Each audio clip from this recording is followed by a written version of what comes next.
So having demonstrated the capacity to follow instructions transmitted telepathically, my conversations with Ken Shen were very different than I think what other people were perceiving them to be.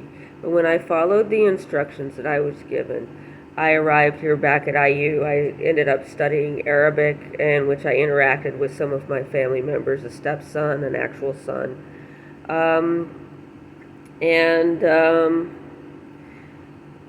One of the things that he told me was that if I came back to IU and I took classes, that my education would be paid for, that this was something that he wanted to do for me. But it wasn't like a straight shot to believing all of this. It was like one of those things like he was trying to say as we were going in and out of different states of consciousness and different dilations of time and different things like that.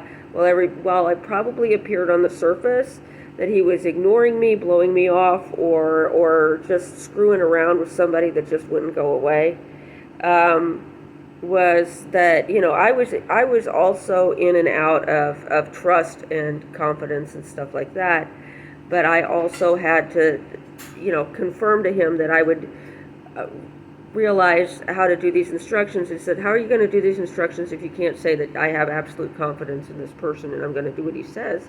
And I said, well, it's an interesting suggestion. It's an interesting idea. I think it definitely is more interesting than anything else that's going to come to mind. I can't imagine that, especially now at this age that I'm at, that anybody's going to give me a better offer than this, and that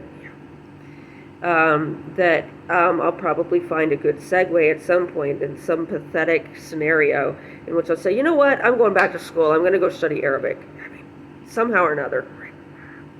I found a copy of the Quran, or a book referencing the Quran, and started reading it. Oh, this is really interesting. I'm interested in this. And then started following it. And but before then and there, I was sitting on the bed. I was crying because I thought that I had just done all this stuff, and for whatever reason I'd been into it. I'd been just such a fool, and that they had just really played me for a fool. And then I popped up into the air and landed back on the bed, and I just realized, no, I think I need to follow that other line in my other level of consciousness.